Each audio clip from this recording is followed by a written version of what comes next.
Kabir Abbas, lost and found. Thank you. Please come in. Sorry, this place is a mess. Oh, that's okay. I should be sorry. I'm so late. Oh, ഈ നശിച്ച metro എല്ലാവരുടെയും excuses തന്നെ. Everyone is late in this town. So, how was the award function? The usual affair. എന്തായാലും ഒരു award അടിച്ചെടുത്തില്ലേ? എന്താണ് sensational female performer of the year? They just want to make everyone happy. I got my share.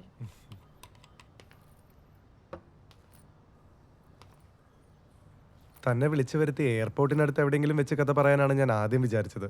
പക്ഷേ ഈ കഥ പറച്ചിലിന് ഇതുപോലൊരിടം ഈ ലോകത്ത് വേറെ എവിടെയും ഉണ്ടാവില്ല എന്ന് എനിക്ക് ഉറപ്പാ.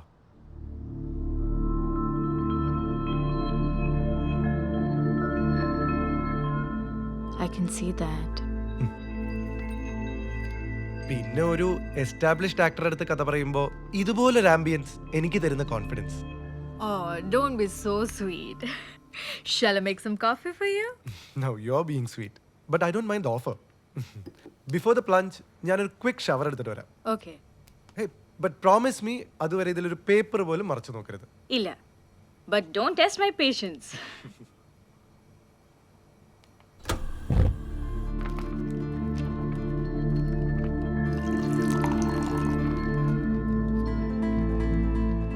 Coffee. Thank you.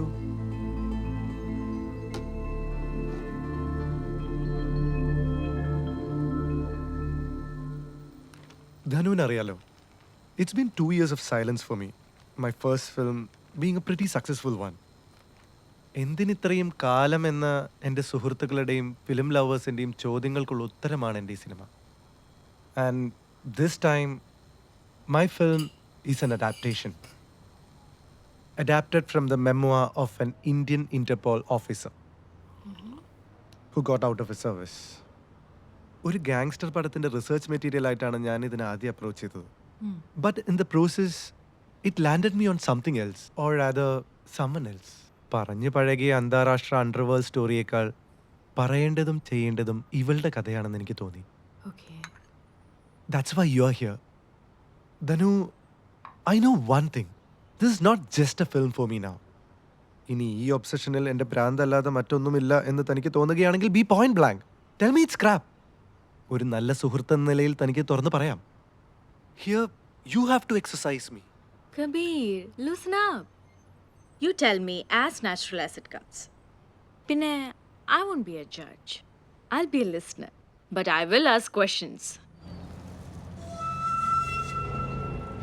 ധനു, നരകങ്ങൾ ഉണ്ടാവുന്നത് പലപ്പോഴും നഗരങ്ങളിൽ തന്നെയാണ്.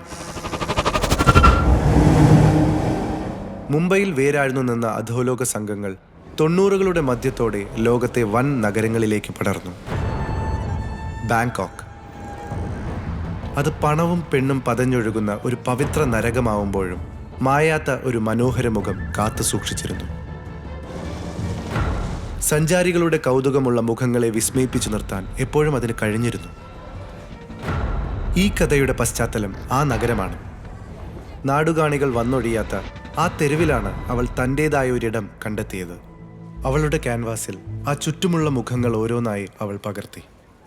More than a livelihood, drawing was a passion. She was an artist. Kabir, what do you call her? Isha.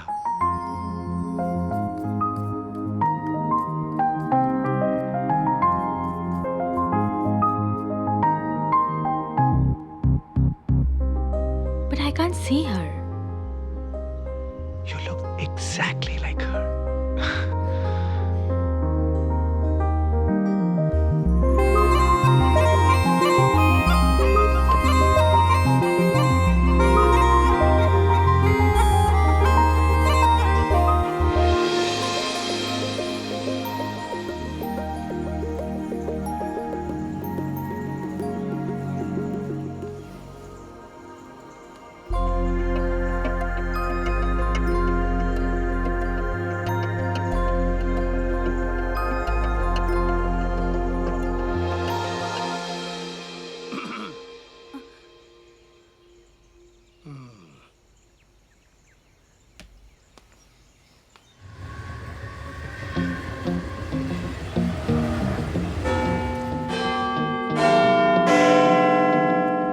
ഇഷയുടേത് ഒരു സെക്കൻഡ് ജനറേഷൻ ഇന്ത്യൻ ഫാമിലിയാണ്.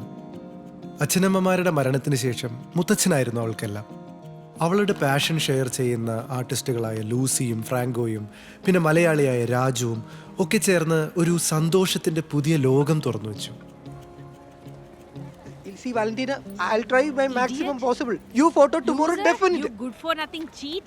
I give you 3 more days. my photo, I you need thought- my pictures I by promise. then, or else I'll kill you. Get Definitely, out of I my give you face right tomorrow. now, you idiot. I will. ഇതുവരെ കിട്ടിയതും ഇനിയും കിട്ടാനുള്ളതും വെച്ച് നോക്കുമ്പോൾ ഇതൊക്കെ എന്ത്? Hi Shah.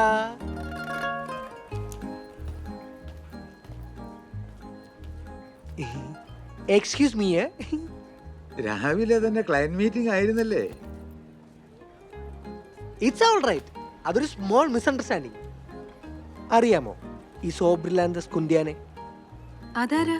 ആ, ഇത് തന്നെയാ എന്റെയും പ്രശ്നം. ഈ കുന്തിയാനയുടെ പോർട്രേറ്റ് എടുക്കാൻ ഒരു ഓർഡർ കിട്ടി. അതൊരല്പം ഡിലേ. അതൊരു പുതിയ സംഭവം അല്ലല്ലോ. എന്നാ ഇതൊരു പുതിയ സംഭവമാ. മിനിമം 12 വർഷമെങ്കിലും എടുക്കും ഇതൊന്ന് ഫോട്ടോയിലാക്കാൻ. അതാരാ ഇത്രയും ഡിമാൻഡുള്ള മോഡൽ? ഓ, മോഡലും കിടലൊന്നുമല്ല, നമ്മുടെ ഈ നീലക്കുറിഞ്ഞില്ലേ, അതാണ് ഈ സോബ്രിലാൻഡസ് കുന്തിയാന. അപ്പൊ ഇത് ഇന്നുകൊണ്ടൊന്നും തീരുമെന്ന് തോന്നുന്നില്ല. 12 കൊല്ലം നീളുന്ന അർത്ഥം. അടിക്ക് ഇനിയും ചാൻസ് ഉണ്ട്.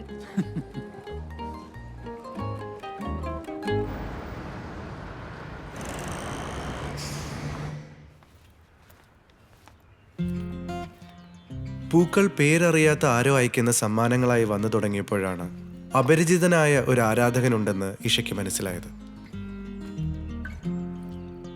Hi Janet. ഞാൻ കണ്ടു.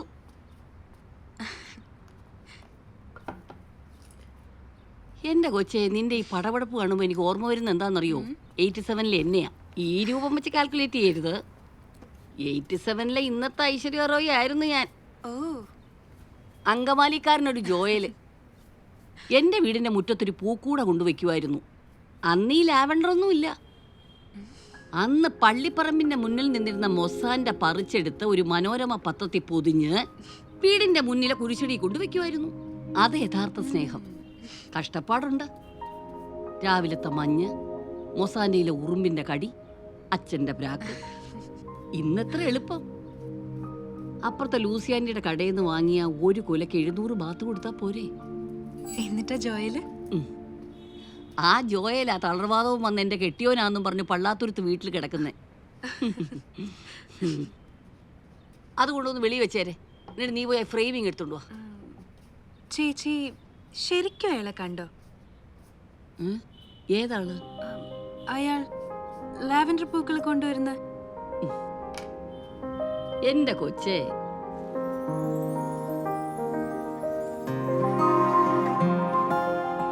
അപ്രതീക്ഷിതമായി പലപ്പോഴും അവളെ തേടിയെത്തിയ ലാവൻഡർ പൂക്കൾ പിന്നീട് എപ്പോഴോ അവൾ പ്രതീക്ഷിച്ചു തുടങ്ങി.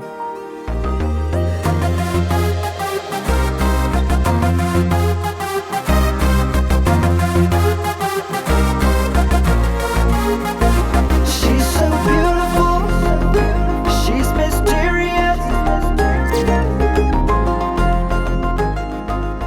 So, അയാളാണോ ഈ സ്ട്രേഞ്ചർ?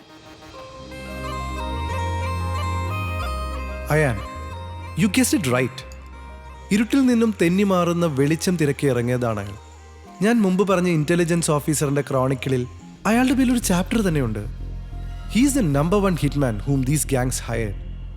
തെളിയിക്കപ്പെടാത്ത കുറെ അസാസിനേഷൻസ്, അതിനു പിന്നിൽ അയാൻ ഉണ്ടായിരുന്നു എന്ന തെളിവുകളില്ലാതെ തന്നെ മൂർത്തി സ്ഥാപിക്കുമ്പോൾ വരികൾക്കിടയിൽ ഒരു ബ്രീഫ് പീരീഡ് ഓഫ് സൈലൻസ് ഉണ്ടായിരുന്നു എന്നും അയാൾ കൂട്ടിച്ചേർക്കുന്നു. Like any season criminal, he should have gone through an identity problem. മൃഗമാണോ മനുഷ്യനാണോ താൻ എന്ന സംശയം തോന്നി തുടങ്ങിയപ്പോൾ അയാൾ അത് ചെയ്തു. എന്ത്? He killed himself. തൻ്റെ തന്നെ ഡെത്ത് ഫേക്ക് ചെയ്ത് അയാൾ ആ ജീവിതത്തിൽ നിന്നും വഴുതി മാറി. He went low profile for a long period. കുറ്റബോധം മായ്ക്കാനുള്ള എല്ലാ അന്വേഷണങ്ങൾക്കും ഒടുവിൽ അയാൾ കണ്ടെത്തിയ ഒരു പീസ് അൾട്ടിമേറ്റ്, അത് അവളാണ്, ഇഷ. ജീവിതത്തിൽ താൻ തേടി നടന്ന ഇന്നസെൻസിന്റെ പൂർണ്ണത.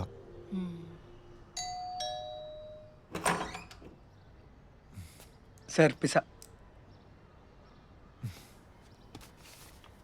Sir bill and balance. വേണ്ട രാജു, താനത് വെച്ചോ.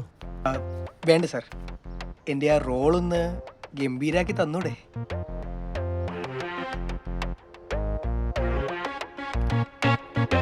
എടോ, അതിന് ചെയ്തില്ലെങ്കിൽ താൻ എന്നെ പിസയിൽ വിഷം ചേർത്ത് കൊല്ലില്ലേ? കൊല്ലും സർ, തീർച്ചയായിട്ടും കൊല്ലും. അത്രയ്ക്ക് പബ്ലിസിറ്റി കൊടുത്തുപോയി ഞാൻ സാറിൻ്റെ സിനിമയിൽ അഭിനയിക്കുന്നുണ്ടത്. അതുകൊണ്ടാ. ഈ ബാലൻസ് പിടിക്കും സാറേ, എന്നിട്ട് സമയം കളയാതെ എൻ്റെ റോളൊന്ന് ഗംഭീരാക്കി താ. പിന്നെ അതുവരെ സാറിന് എൻ്റെ ഈ പിസ ധൈര്യമായി കഴിക്കാം. Bye sir.